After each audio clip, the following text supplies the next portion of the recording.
never slow up, no I don't take shit. I got no love for the fakeness. If you wanna play tough and wanna hate this, I'll always show up.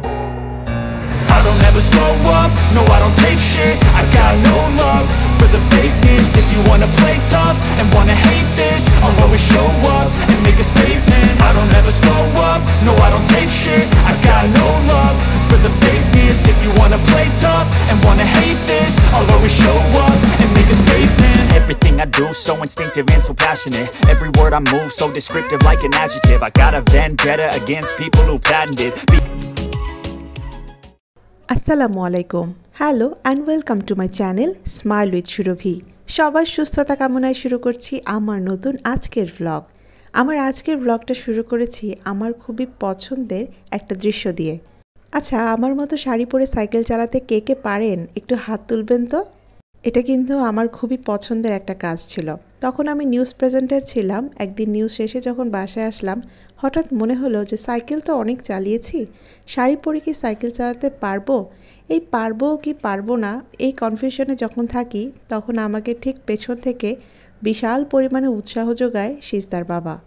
ওই তখন আমাকে বললো যে তুমি একটু সাইকেলটা চালাও, আমি একটু ভিডিও করে দিই। তো আলহামদুলিল্লাহ শাড়ি পরে প্রথম সাইকেল চালানোর অভিজ্ঞতা তো অনেক ভালো ছিল। একটু একটু ভয় পেলেও যখন পুরো দমে আমি সাইকেলটাকে চালাতে পারছিলাম তখন অনেক ভালো লাগছিল। আর এই যে দেখুন আরেকটা ভালো লাগার দৃশ্য, সিজদা এত বেশি ফল পছন্দ করে আমার মতো, আর সবসময় এই ফলগুলো আনার সময় একটা কড়া বারণ থাকে যে মোটেই এক গাদা করে নিয়ে আসবে না, তাহলে নষ্ট হবে। অল্প করে আনলে সিজদাকে একবারে খাওয়ানোর পর শেষ হয়ে গেলে আবার তো ঠিকই আনা যাবে। অনেকদিন পর এই সাইকেল চালানোর দৃশ্যটা দেখে আপনাদের সাথে শেয়ার না করে আর পারলাম না। আসলে সিজদার বাবার সাথে তখন আমার একটু পরিচয় হয়েছে। সেই সময়টাতে আসলে আমি একদিন ইচ্ছে পোষণ করেছিলাম যে আমি সাইকেল চালানো শিখতে চাই, এটা কি আমার দ্বারা সম্ভব? তখন ও একেবারে সাইকেল কিনে নিয়ে এসে আমাকে সারপ্রাইজ দিয়েছে যে এই যে তোমার সাইকেল। তখন আমরা শাহিনবাগে থাকতাম আর সেখানেই আমরা সাইকেল চালানো শিখেছি। জাস্ট 3 দিনের মাথায় আমি সাইকেল চালাতে শিখে গিয়েছিলাম আলহামদুলিল্লাহ। আর এদিকে শুরু করে দিয়েছি সংসারের টুকটাক কাজকর্ম। রান্নাগুলো আজকে ক্যামেরাটা বন্ধ করেই করে নিলাম। আর এদিকে কিছু রসুন কোচানো হয়েছিল। এভাবে রসুনগুলো কুচি করে রাখলে যে কোনো সময় দেখা যায় যে ফোড়ন দেওয়া হোক, ভর্তা করা হোক, অথবা পাটায় বেটে তরকারিতে ব্যবহার করার জন্য হোক, সবসময় কিন্তু ব্যবহার করা যায়। প্রত্যেকটা মেয়েরই আসলে সংসারটা একটা পবিত্র জায়গা, একটা ভালো লাগার জায়গা। এই কাজগুলো করতে তো অবশ্যই অনেক বেশি ভালো লাগে। আর আমি আরও অনেক বেশি খুশি হই যখন আপনাদের কাছ থেকে অনেক বেশি অনুপ্রেরণা পাই। ভালো লাগার পাশাপাশি একটা কষ্টের কথা শেয়ার করি। এই দৃশ্যটা আজকে আমাকে অনেক বেশি কষ্টই দিয়েছে। যেমন সিজদা কিন্তু বড় হয়ে যাচ্ছে আলহামদুলিল্লাহ একটু করে। আগে যখন ও এই জানালার ধারটাতে দাঁড়াতো তখন 2-3টা বালিশ দিয়ে তারপরে ওকে দাঁড় করিয়ে দিলে ওই বাইরের দৃশ্যটা সে দেখতে পেত। এখন কিন্তু এমনি সে দেখতে পায়। তো দেখছিলাম আর ভাবছিলাম মায়ের কথা। মা প্রায় বলে যে মেয়ের সন্তান বড় হতে খুব বেশি সময় লাগে না। আর সিজদাও কিন্তু আলহামদুলিল্লাহ বড় হয়ে যাচ্ছে। আর মেয়ে বড় হয়ে যাবার অন্য একটা মানে আছে, যে মানেটা আসলে আমরা মেয়ের মারা যারা আছি তারা খুব ভালো করেই বুঝতে পারি, তাই না?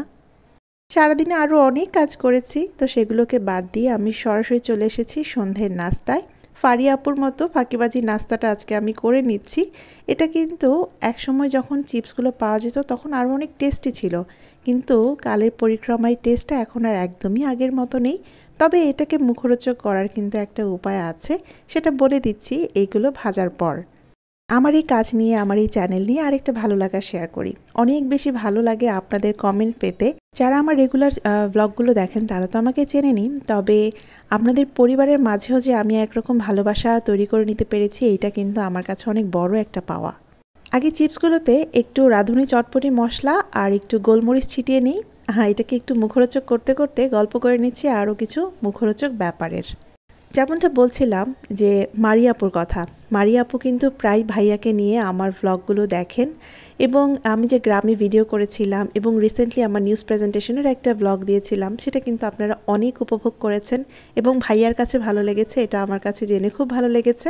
আর আমার আরেকজন প্রিয় সারা আপু, উনি বাবার বাড়ি গিয়েছেন বেড়াতে, তো সেখানে যখন আমার ভ্লগটা দেখছিলেন, আন্টি কিন্তু সাইড থেকে আমার ভ্লগটা দেখেছেন এবং আমার ভয়েসের অনেক প্রশংসা করেছেন। আন্টি নাকি আমার ভ্লগ দেখে বলছিলেন, বাহ মাশাল্লাহ মেয়েটা তো খুব সুন্দর করে কথা বলে। এরপরে নাকি উনি আমার ভ্লগও দেখেছেন। আসলে এই প্রাপ্তিগুলো বলবো ছোট ছোট কোনো প্রাপ্তি না, আমার জীবনে এগুলো হয়ে এসেছে বিশাল প্রাপ্তি। আর আমরা তো চিপস দিয়ে নাস্তা করেছি, আর সিজদা কিন্তু নাস্তা করেছে লাউ ডগা দিয়ে। এগুলো খেতে খুব পছন্দ করে। আর আমার বাসায় না চলছে একটা বিশাল কর্মযজ্ঞ। আজকের ব্লগটা অবশ্যই একটু ছোট, আর তার রিজন কিন্তু এগুলো।